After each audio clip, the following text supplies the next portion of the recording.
ॐ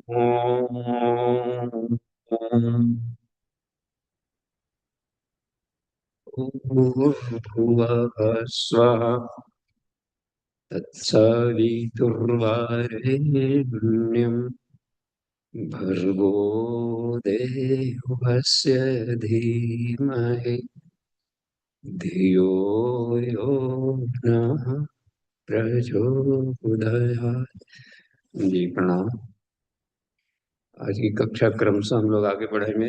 श्रीमद् भगवत गीता के 16वां अध्याय चल रहा है।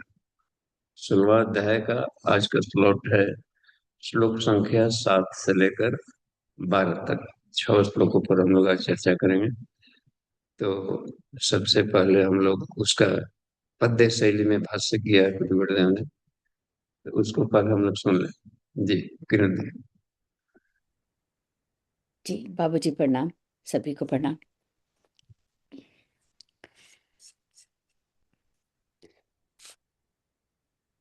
षोडशो अध्याय श्लोक नंबर 7 से 12। वे नहीं जानते हैं प्रवृत्ति एवं निवृत्ति पापाचारी, है सोच न उनमें सदाचार, वे हैं निश्चय मिथ्याचारी। वे कहते ये जग स्वयं भूत, है बिना ईश के निराधार, नर नारी मिलन हेतु इसका, ये भोगों का भंडार सार। वे कहते ये जग स्वयं भूत, है बिना ईश के निराधार, नर नारी मिलन हेतु इसका, यह भोगों का भंडार सार। यह मिथ्या ज्ञान ग्रहण कर वे करते रहते अपकार सदा, वे अल्प बुद्धि नष्ट आत्म क्रूर कर्मी बनते जग भार सदा। यह मिथ्या ज्ञान ग्रहण कर वे करते रहते अपकार सदा, वे अल्प बुद्धि नष्ट आत्म क्रूर कर्मी बनते जग भार सदा।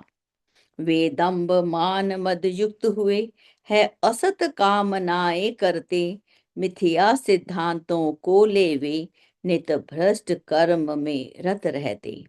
वे दंभ मान मद युक्त हुए, है असत कामनाएं करते, मिथ्या सिद्धांतों को ले वे नित भ्रष्ट कर्म में रत रहते। वे मरने तक रहने वाली चिंताओं का आश्रय लेते, वे मरने तक रहने वाली चिंताओं का आश्रय लेते, काम उपभोग में तत्पर रह उसको आनंद मान लेते। काम उपभोग में तत्पर रह उसको आनंद मान लेते। शत आश पास में बंधे हुए, शत आश पास में फंसे हुए, वे काम क्रोध को अपनाते, इंद्रिय भोगों की पूर्ति हेतु अन्याय पूर्वक धन लाते। शत आश पाश में फंसे हुए, वे काम क्रोध को अपनाते, इंद्रिय भोगों की पूर्ति हेतु अन्याय पूर्वक धन लाते। जी बाबूजी प्रणाम, सभी को प्रणाम। जी प्रणाम। देखिए हम लोग इसमें आज के देखिए पिछला रिकैप हम लोग चले। ये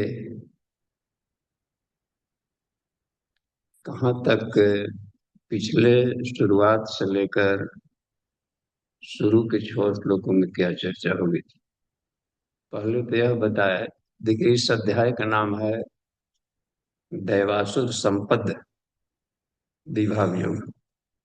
देवताओं, आसुरी संप्रदाय और दैवी संप्रदाय, ये क्या है। तो इसको इसको बताने का उद्देश्य क्या है। आखिर अर्जुन को इस बात को क्यों बताना चाहते हैं, बिना पूछे बता रहे। 15वां अध्याय जहाँ समापन हुआ कि हम पुरुषोत्तम ये है, तो उसकी उपासना करना है, आत्मा से भी श्रेष्ठ है। तो उपासना करने के लिए उपाय क्या, अपने आप ये सीक्वेंस में चला जाता है। ईश्वर का साहचर्य, ईश्वर की अनुकंपा कैसे प्राप्त। इसके लिए बता रहे हैं कि ईश्वर आदर्शों का समुच्चय है, तो हमें भी आदर्शों को अपने जीवन में धारण करना पड़ेगा, तो उसके साथ में तादात्म्य स्थापित होगा। सहधर्मिता के सिद्धांत पर संसार काम करता है। स्वभाव बराबरी का हो तो दोस्ती हो जाती। तो एक एक कुछ आदर्शों को गिनाते हैं उसमें। ये अर्जुन, आदर्शों को ही कहा जाता है दैवी संपदा। देवताओं की पूजा हम क्यों करें? देवता कोई व्यक्ति नहीं, कुछ सिद्धांत होते हैं, ज्ञान के शक्ति धराएं सब। अब जैसे आदर्श, तो हरि, करुणा को हरि के जो हरण कर लिया, भाव संवेदना से, करुणा दया से उसके दुखों को हरण कर लिया। जैसे संपदा हो गया, तो संपदा एक एक सामर्थ्य है, विभूति, तो उसको लक्ष्मी कह दिया। तो इन विभूतियों को ही भर्ग कहा रहा है। तो इन भर्गों को जो सविता देवता है परब्रह्म परमात्मा, सवितुर देवस्य भर्ग धीमहि, गायत्री मंत्र में क्या धारण करें? देवताओं के भर्ग को धारण करें। भर्ग क्या है? उनका तेज है। और यह तेज, इसको ही जो सब जगह समष्टि में समझाते हैं, तो जो सब जगह है, सबके लिए अनुकरणीय है, तो उसको आदर्श कर देते हैं, आइडियल। तो इसको कुछ गिनाया है, धीरति, क्षमा, शौचम, अक्रोध हो, निरालस्य, इसमें सत्यम, देखिए बता रही हैं सब कि सत्य का आचरण करो। आर्जवम, इधर शुचिम, ये जो कुछ गिनाए हैं वहां से ला करके पहले से लेकर के तीसरे वाले मंत्रों तक देखे। अभयम, सत्य, संशुधिर, ज्ञान, योग, व्यवस्थिति, दानम, दमश्च, यज्ञ, स्वाध्याय, तप, आर्जवम, ये उनको कहा रहा है कि ये सब आदर्श हैं, दैवी गुण। जैसे जैसे एक एक गुण साधक में आएगा तो ईश्वर की सामीप्यता बढ़ती जाए। इसको कहते हैं तदात्म्य। तदात्म्य को ही कहा जाता है रेजोनेंस, अनुनाद होना, तदर्मिता। जिन तरंगों पर, लयों पर इस गतिशील है, प्रकृति गतिशील है, शांति पूर्वक, उन तरंगों को तालबद्ध हो जाना। तालबद्ध होने में ये सब काम आता है। तत्व ज्ञान, स्वाध्याय, जैसे कह रहा, अहिंसा, सत्यम, अक्रोध, जिसमें त्याग, शांति, अपैशुन, दया, भूतेषु, अलुलुपता, मार्दव, क्री, अचपलता, इसमें है ना चंचलता का शांत करना, तेज, क्षमा, धृति, शौचम, अद्रोह, न अतिमानिता, भवंती संपदम दैव, इसको दैवी संपदा का। और यही एक मात्र उपाय है जो गायत्री महामंत्र विश्व के सारी समस्याओं का समाधान देता है। एक, क्योंकि सारे शास्त्रों का निचोड़ है गायत्री मंत्र। तो गायत्री मंत्र का देखिए, भर्गो, भूंज डालो। क्या भूंज डालें? भस्म कर डालें। और देवस्य धीमे, देवस्य क्या है? दैवी संपदा को ही देवस्य कहते हैं। भर्गो, भूंज डालो। किसको? आसुरी संपदाओं को, अपने भीतर के निगेशंस को, कालिमाओं को, कसायों को, कलमशों को हम भूंजें। एकमात्र उपाय। जब ईश्वर एक है तो वहां पहुंचने का रास्ता भी एक है। ये जो कहा जाता है कि अनेक रास्ते नहीं, अब जाना है पूरब, पूरब की तरफ टारगेट है, तो पश्चिम की तरफ नहीं जाए, उधर ही जाना पड़ेगा। सहस्रार में है तो मूलाधार से सहस्रार की ही यात्रा हो, और नीचे पतन की तरफ नहीं जा सकते। ओ प्राणाय नमः, जैसे सर्वमिदम, ऊर्ध्वगमन, ऊर्ध्व रहता शब्द का है। तो एक ही रास्ता है, एक ईश्वर एक, और वह रास्ता है अपने दुष्ट दुर्गुणों को हटाया जाए, भर्गो, और दैवी संपदाओं को धारण किया जाए, बस। जिन्होंने भी, जो भी महामानव बने हैं, देव मानव बने हैं, इसी एक रास्ते को अपना। इन पंथों को, मतों को नहीं गिनाया जाता, क्योंकि सब एक ही रास्ता है, धर्म का रास्ता है। वो सारे मिलाकर एक रास्ते का कहलाएंगे, धर्म का रास्ता। और सब बताते हैं अपने भीतर के दोष दुर्गुणों को हटाया जाए, अच्छे गुणों को धारण किया जाए। इसी को गायत्री मंत्र में कहा गया है, भर्गो इसको आसुरी संपदाओं को भरण कर दिया, भस्म, और देवस्य दैवी संपदाओं को धारण कर। तो ये संपद विभाग, आसुरी संपदा, इसी को देखिए प्रज्ञोपनिषद ने एक बात कही है, याज्ञवल्क्य ऋषि ने, कि ये भरद्वाज को बता रहा है कि मनुष्य को सृजा गया है यहाँ पर, मानवम सृष्टम, यहाँ पर तो कर्तुम सहयोगिनो आत्मना, अपने सहयोगी के रूप में मनुष्य को बनाया, बस कि हमारे सहयोगी हों और संसार के व्यापार को भी बढ़िया चलावें प्रकृति के साथ, और अपनी आत्मा का विकास करें, दो ड्यूटी इस सहयोग में। तो सहयोगी बनना था, बन गए शासक। तो शासकत्व के दोष को हटाना पड़ेगा, नहीं तो जिस उद्देश्य के लिए दिया तहस नहस प्रकृति रगड़ के रख देती। तो जो भी अपने भीतर में इसके पास है सहयोग करने में, तालबद्ध होने में, ताकि अपने दोष दुर्गुणों को हटाया जाए, जन्म जन्मांतरों के जो कसाय कलमश आते हैं, पाश्विक योनियों के अच्छे बुरे संस्कार भी लेता है। लेकिन पिछले अध्यायों में आया था कि जीवात्मा एक शरीर से दूसरे शरीर में जब जाता है तो कुछ पूंजी लेकर जाता है, संस्कारों की पूंजी लेकर जाता है। उसमें अच्छे भी हो सकते हैं, खराब भी हो सकते हैं। तो खराब को हटाया जाए और जो अच्छे संस्कार आ गए हैं उसको और बढ़ाया जाए। अच्छे संस्कार पिछले जन्मों से जब लेके आया जाता है उसको अभिजातस्य कहते हैं, और जन्म के साथ है। और जो घट रह गया, नहीं रहा, तो इस जन्म में कमा लें और निकाई गुड़ाई कर लिया जाए। तो खराब संस्कारों को हटाया जाए, अपने भीतर के दोष दुर्गुणों को, कि घास पतवार को निकाला जाए अपने भीतर के पर्सनालिटी से, अच्छे गुणों को धारण किया जाए, तो उसमें अच्छे पौधे लगाए जाए। इसी कल्टीवेशन को कल्ट कहा है, कल्ट खेती बाड़ी, तो कल्ट से कल्चर बन गया। तो देवत्व संवर्धन का अभ्यास किया जा रहा है दैविक, तो उसको डिवाइन कल्चर कहते हैं। तो भारतीय संस्कृति को ही देव संस्कृति कहते हैं। तो गायत्री मंत्र में यह बात कही। तो दोषाणाम, वही बता रहे हैं कि दोषाणाम दुर्गाणाम च, बता रहे हैं कि हे भरद्वाज ऋषि, सभी लोगों के लिए बस एकमात्र उपाय है ईश्वर को पाने का, अपने भीतर के दोष दुर्गुणों को हटाया। दोषाणाम दुर्गुणानाम च वारणम, वारण कहते हैं उसको बिल्कुल क्लीन करना। दोषाणाम दुर्गुणानाम च वारणम सत प्रवृत्ति जा संपदम दैवी कर्तम पौर संपात्र। तो पात्रता के विकास, पात्रोदय माने पात्रता के विकास के लिए, पात्रता का जब तक से विकास नहीं होगा तब धारण नहीं कर पाएंगे। एक बार बुद्ध ने बताया था ना, लघु कथा में है कि भगवान आइएगा हमारे पास भी, किंचन है, तो एक बार धन्य करी, ठीक है आएंगे। गए तो इधर से खीर वगैरह पूरा बना के रखा था। अब ये देखे शिक्षा देने के लिए इनकी अलग शैली थी।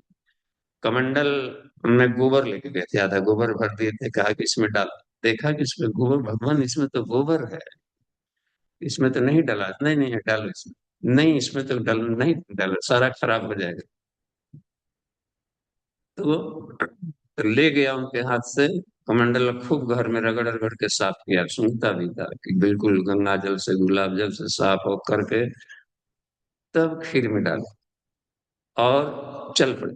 कि भगवान आपको तो बुलाए थे कुछ ज्ञान देने के लिए, कहा कि जो देना था दे दिए, हम ज्ञान दे चुके। और यही शैली थी।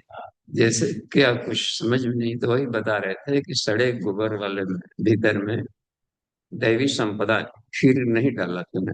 तो ऐसे ही जो पात्रता है अपना, उसमें से अवांछनीय तत्वों, जो मनुष्य के गरिमा के अनुकूल नहीं है, उन दुष्ट दुर्गुणों को हटाना ही हटाना पड़ेगा, दूसरा कोई उपाय नहीं।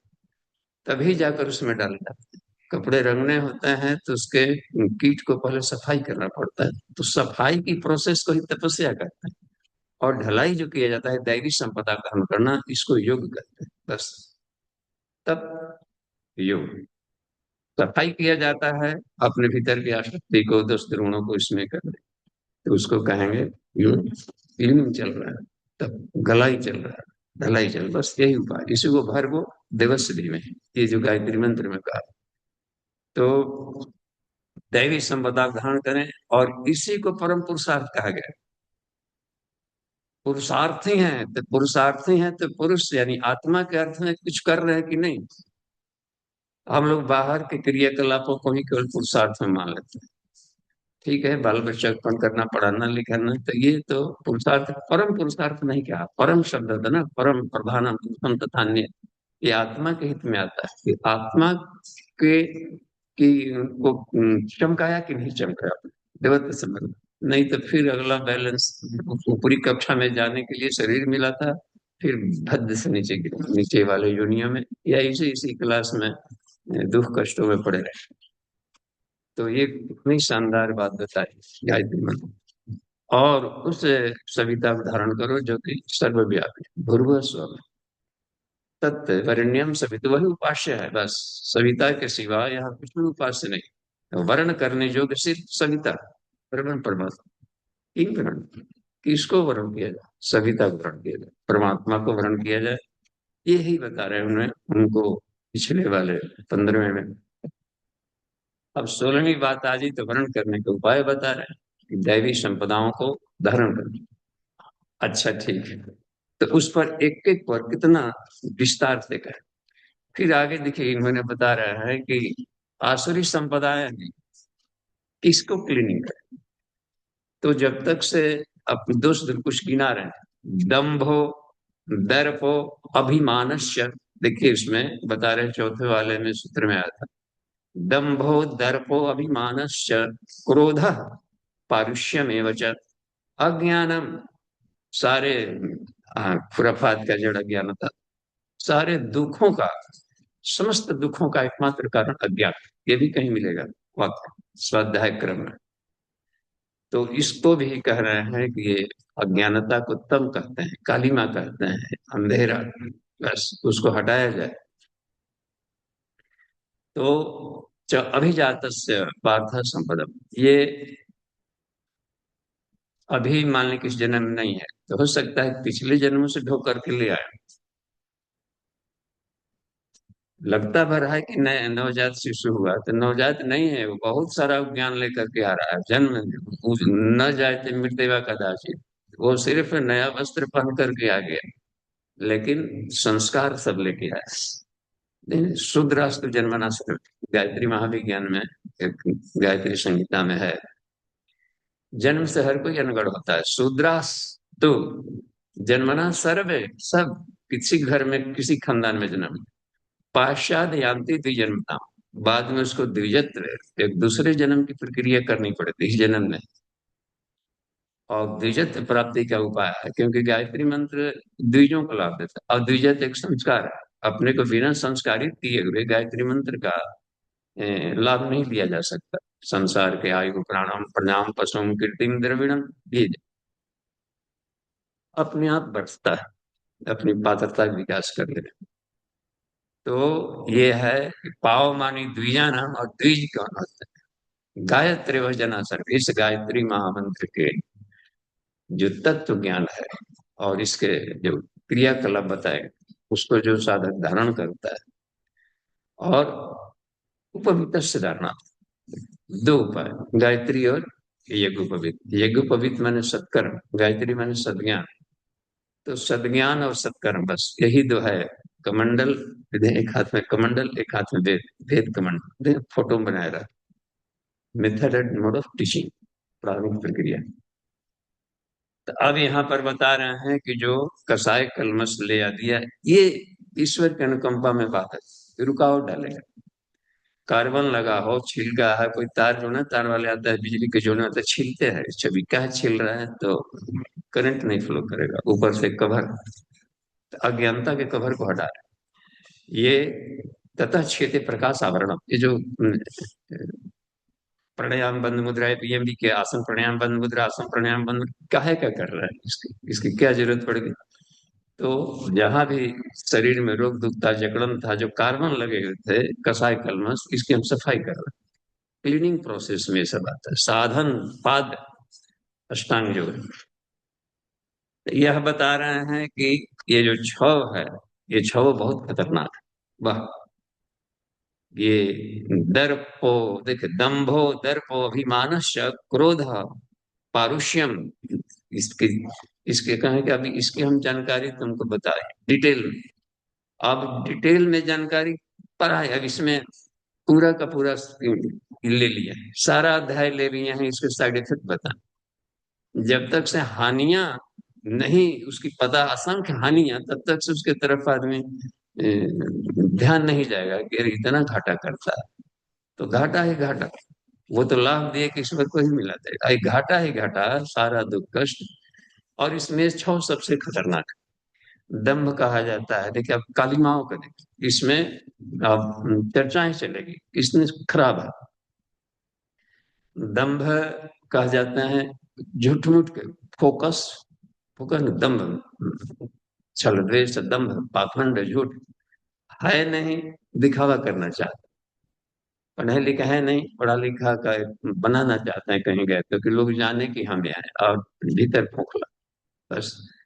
तो भीतर ज्ञान नहीं है, ज्ञानी बनना चाहते, धनी नहीं है, धन का चाहते हैं कि लोग जाने कि हम भी धनी। तो वो पुल खुल जाता है, फूट जाता है इसमें करने का, जहां सी बात आएगी तो बस। दयालु हम हैं, पता चल जाता है कि जहां पर आए कसौटी पर तो गल जाता है। तो पात्रता के अभाव में अपने आप को दिखाना, प्रदर्शित करना, इन सब दम में। दर्प कहा जाता है यदि कुछ पूंजी कमा ही लिए, मिल ही गई, तो अब उसके उस पर घमंड बन जाता है, तो दर्प है।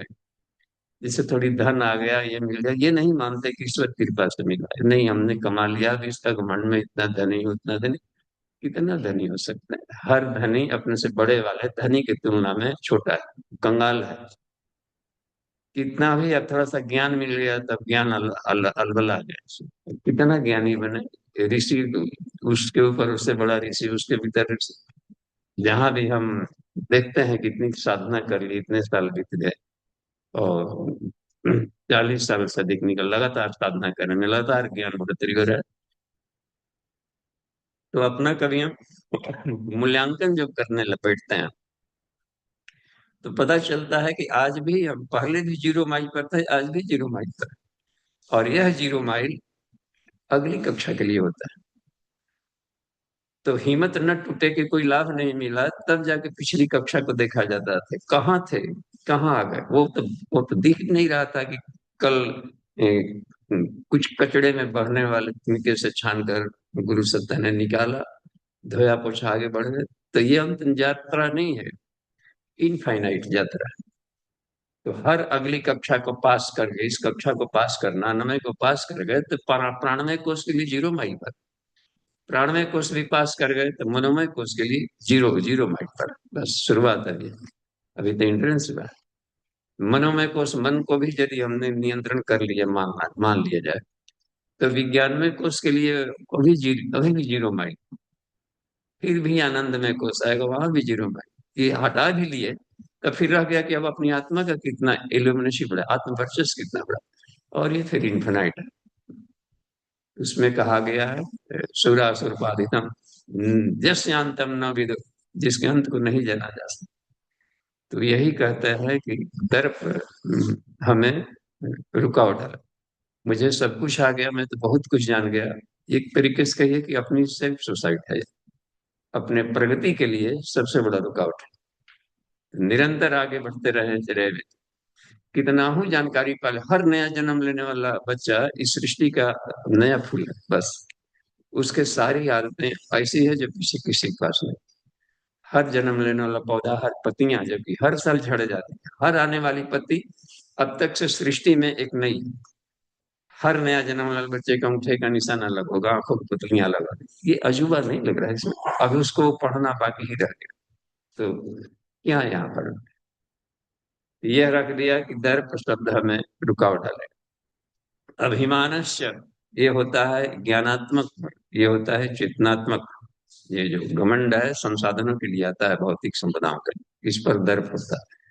और ये अपनी मान्यताओं का अभिमान, मैं अमुक कुल का हूँ, ये अभिमान में आएगा। अमुक जाति का हूँ, श्रेष्ठ हूँ, ये अभिमान में आएगा, तो ये भी रुकावट डालेगा। क्योंकि यह वेद विरुद्ध है। वेद का कहना है अज्येष्ठासो अकनिष्ठासो एते सर्वं भ्रातरो वा वृद्ध समग है। ये कहना है उसका कि यहाँ पर कोई बड़ा नहीं, कोई छोटा नहीं। जब हर एक के दिल में एक ही ईश्वर बैठा हुआ है, ईश्वर, तो हर जगह जब राजा ही राजा का है तो छोटा बड़ा क्या है उसमें। तो ईश्वर की सर्वव्यापकता है, ईश्वर को सर्वव्यापी मानेंगे तो बड़ा छोटा है। और दूसरी एक और भी गायत्री मंत्र में आया, पिछली कक्षाओं में भी आई, प्राण सर्वभूतेषु। प्राण में कहा भू प्राणिति ब्रुवंति मुनियो वेदांत पारंगत। जो वेदांत में पारंगत है ऐसे ऋषियों का कहना है कि वो प्राण है। और प्राण तत्व हम सारे प्राणी हैं, प्राण को धारण करते। आदमी श्वास छोड़ा वही श्वास दूसरे लिए, पौधे श्वास छोड़े वही, कुकुर शुकर बिलारे सांस छोड़ रहे, उसके लिए अलग पॉलिथीन कहीं नहीं रहा, उसी को हम सब ले रहे हैं। यहाँ पर ये प्राण हवा ये सब सब जगह घूम रहा है, सूरज की किरणें चल रही है। प्राण है अपने वायुभूत होगा जब शरीर पार्थिव मान लीजिए शरीर छूट गया तो ये मृत घोषित हो जाएगा। इसको जलाएं आग में, वायुभूत हो गया, उन्हीं से फिर पौधे होलेंगे, उन्हीं से घूम फिर करके अपने बच्चे संतति में आए। बस ऊर्जा की एक लिमिट मात्रा है, वही गोल गोल घूमते रहती है, रिसाइकलिंग होते रहता है। इसलिए कहा कि सब कुछ प्राणों में है और प्राण में विलीन हो जाता है, हम सब प्राणी।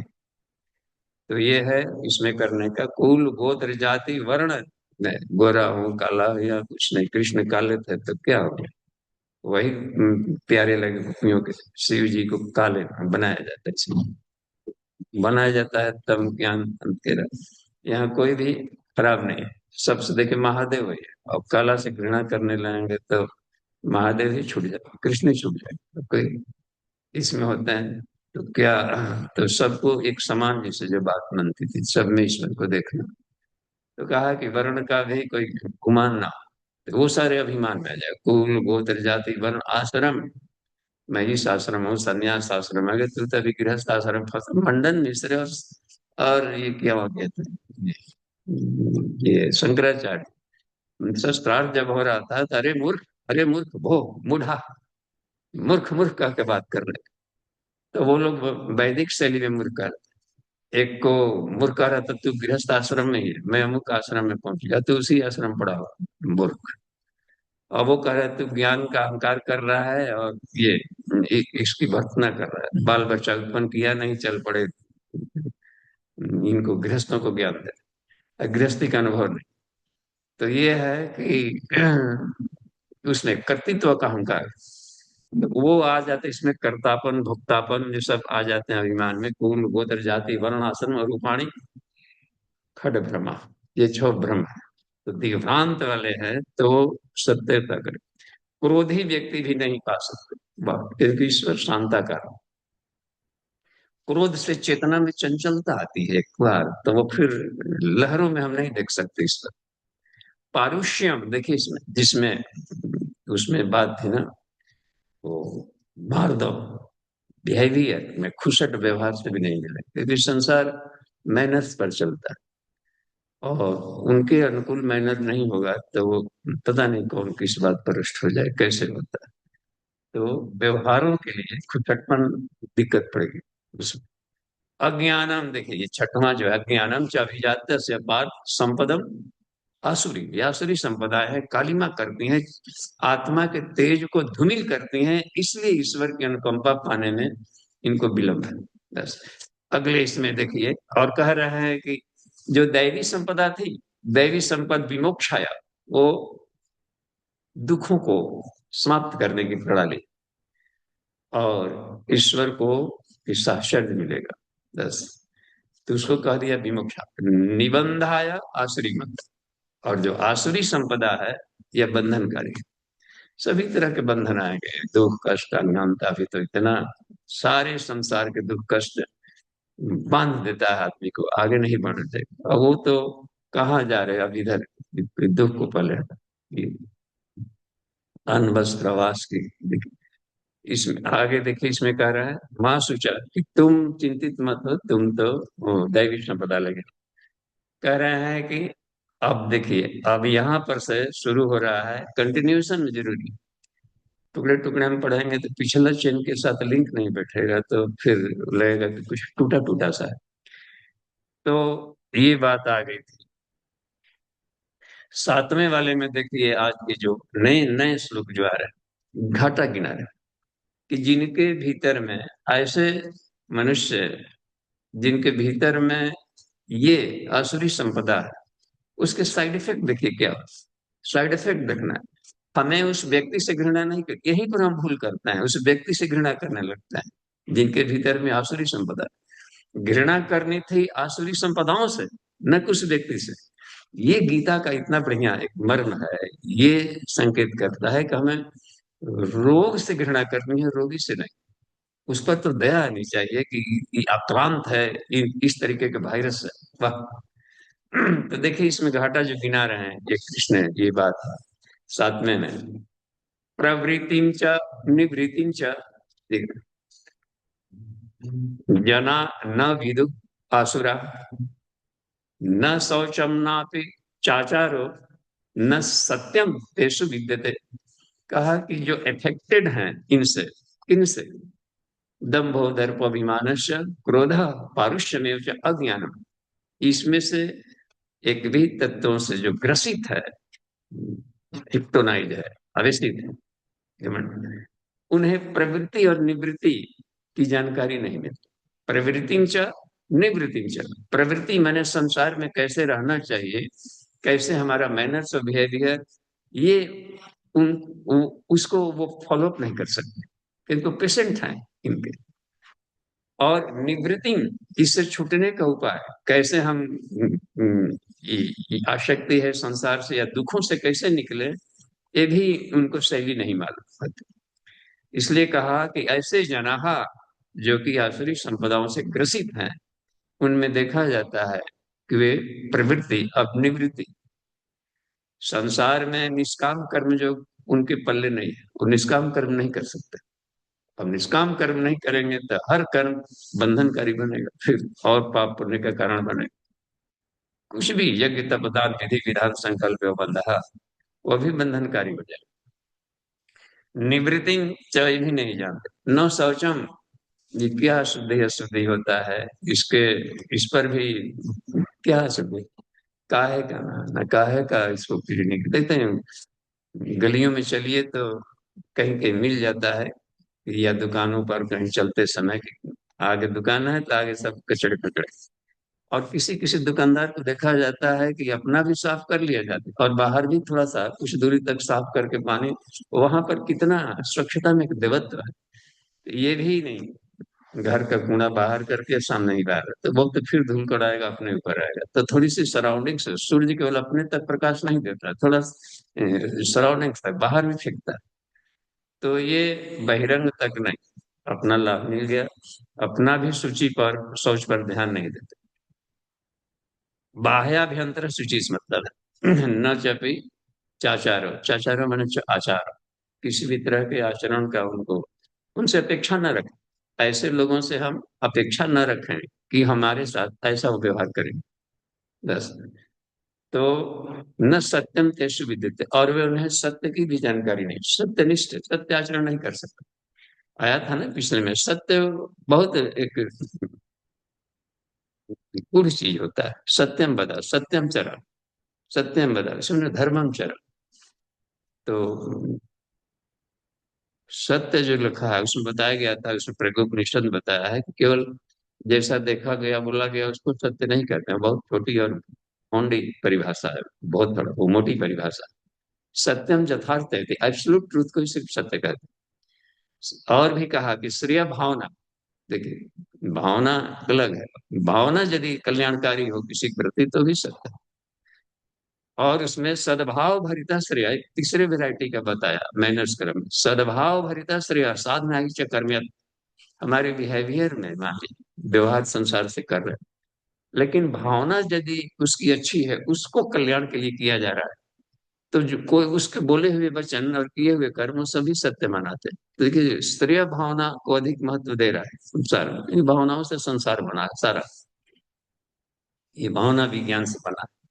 तो उसमें श्रेष्ठता के दिशा में की जाने वाली भावना की, और ये इस आचरण में नहीं रहते। कैसे लोग, जो कि आसुरी संपदा से ग्रसित है, आसुरी गुणों से, कि अब कितना घाटा दे दिया कि हमारे संसार भी छूटेगा और वो भी छूटेगा। लेकिन बहुत नहीं, खुरसट आदमी के साथ कोई बैठना नहीं चाहता, पारुष्य वाला।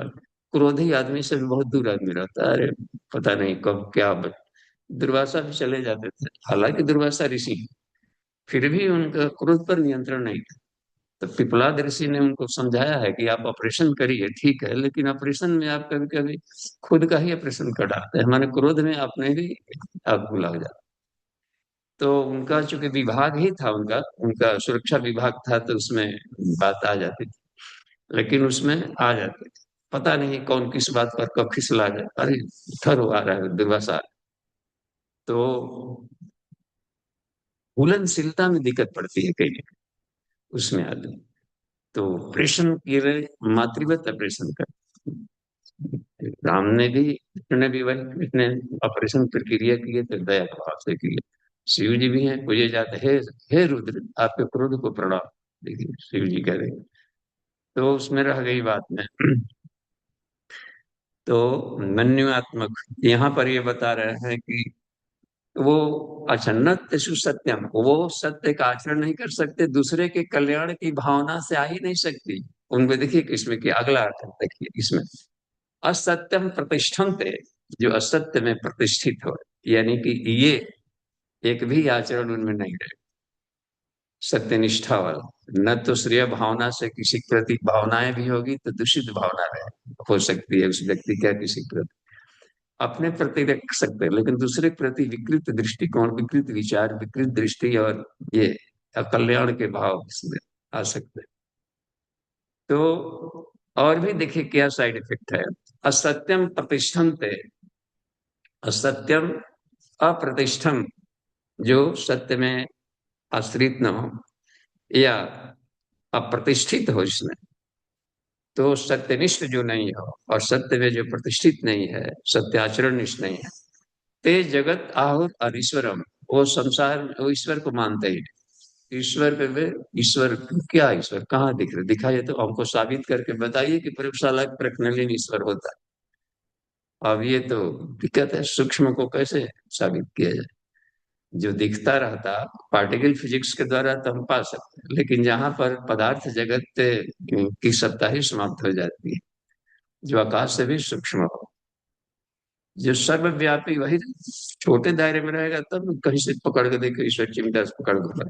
हाँ, जिस भाव से इसमें कहा गया आदर्शों का समुच्चय, तो ज्ञान के रूप में हम हर जगह ईश्वर को देख सकते हैं।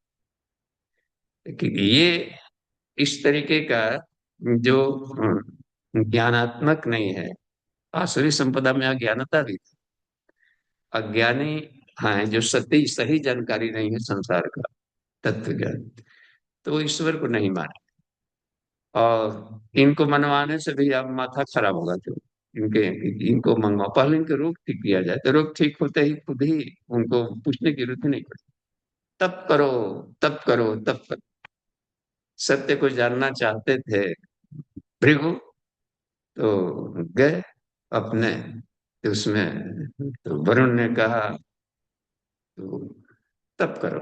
देखिए उसमें ये नहीं कि आओ बैठो तुमको हम सत्य के क्लास लेते हैं, पढ़ाते हैं, सीधे कहे कि तब करो, क्योंकि आत्मा में सारा ज्ञान भरा पड़ा है, आत्मा से उसको सिखाना क्या है। से उसको क्लीनिंग करो, साफ करते जाओगे, चमक आ जाएगी, फूट गया भाई, पानी के लिए पानी चाहिए तो बोरिंग करते हैं, खोदो अपने भीतर में। तो आपका दीपक भवा, ये कितना शानदार रहा है, अपने अपने भीतर में सारा भरा पड़ा। जब मृत्यु होते ही नहीं आता आता, हो सकता है राम के समय में भी हम लोग होंगे ही होंगे। तो सारा ज्ञान ऋषियों का कुछ तो अनंत जन्मों में ज्ञान सारा ढेर सारा गुजरा है, तो उनकी अच्छाइयां भीतर बड़ी होती, उसको खुदाई कर भीतर। तो वो ये ईश्वर को नहीं मान, अपरस्पर संभूतम। ये देखिए ये संसार कैसे बना है, पूछा जाए कि कैसे क्या बना, उड़ते ही परमाणुओं का धूल है, मिलता है बिछुड़ता है, धूल इकट्ठा हो गया तो संसार दिखता है, अलग अलग हो गया। ये बिल्कुल ही इस तरीके की दृष्टि रखनी, इसका कोई नियंत्रक कंट्रोलर है ये नहीं बना। ये तो अपने स्वतः ये संसार उत्पन्न हो गया है, तो पति पत्नी के व्यवहार समागम से आपस में काम वासना हुई होगी, आपस में मिलता है, जो प्रत्यक्ष देखा जाता है बस। तो प्रत्यक्षीकरण के द्वारा वो इसके परोक्ष में चलने वाली शक्ति को नहीं, शरीर जन्म या प्राण, प्राण दिखने का, तो जो नहीं दिख रहा है तो उसको दिखाने के लिए अनुभूति वाली, तो ज्ञान के रूप में देख सकते हैं, एक गतिशीलता के रूप में ईश्वर को देख सकते हैं। संसरण संसार में, संसार का हर पदार्थ गतिशील, और गति तभी होगा जबकि कोई ना कोई उसको ठेलेगा। तो ये जानकारी, ऐसे लोग इनको जानकारी इसलिए नहीं कर सकते कि इसके भीतर में परोक्ष विज्ञान की जानकारी की मन्यत, एक हम कहीं कहा पर हो गया, समय देख लेते हैं। देख, दिव्य कार्यक्रम चल रहा था, तो और 108 थालियों में इस दीपक चल रहा है, तो काफी दीपक जला दिए, दिव्य चल रहा है। तो हम उस दिन साइड में बैठे, मंच पर नहीं थे कि नहीं हम मिलेंगे जुलेंगे जो आएगा, और सहायक से बोले कि अब डीजे करा ली, प्रवचन वाला क्लास लेके नीचे आए। तो उसी पर एक व्यक्ति आया, तो कहे कि तबाही मचा दी है, अभी तो चिल्लाने लगे कि सारा प्रदूषण हो गया, प्रदूषण फैल रहा है, अगरबत्ती आप लोग जला दी इसमें, कितना अगरबत्ती, कितना लकड़ी जल गया, कितना सब धुआं, अगरबत्ती। यानी कि धुआं तो अजीब लगा, देखिए उनको कि ये अगरबत्ती, यानी कि अगरबत्ती जला कर क्या किसी को मरते हुए तो नहीं देखा है, अगरबत्ती जल करके प्रदूषण में मर गया। और इसमें देखिए कि सब गूगल वगैरह सब है ये, और कार्बन डाइऑक्साइड फैल गया। कार्बन डाइऑक्साइड कैसे फैल गया इसमें, आपने क्या, कार्बन डाइऑक्साइड मोनोऑक्साइड रहता है तो एक बात बनती है, कार्बन डाइऑक्साइड पौधे भी छोड़ रहे हैं, सारे पौधों को काट करके इसमें हटा दीजिए तो इससे क्या बात बन रही है। तो कार्बन डाइऑक्साइड रात्रि में सब जीव अपना छोड़ता है, तो अपनी आप ही की हत्या करनी पड़ेगी। तो कार्बन डाइऑक्साइड की एक उसकी जरूरत पड़ती है, शरीर के भीतर में कुंभक करता है, तो लेकिन रेशियो देखा जाता है, कार्बन ट्राइऑक्साइड भी होता है, 3 ऑक्सीजन हो जाए तो और फायदा, टेट्राऑक्साइड भी होता है, पेंटाऑक्साइड भी होगा।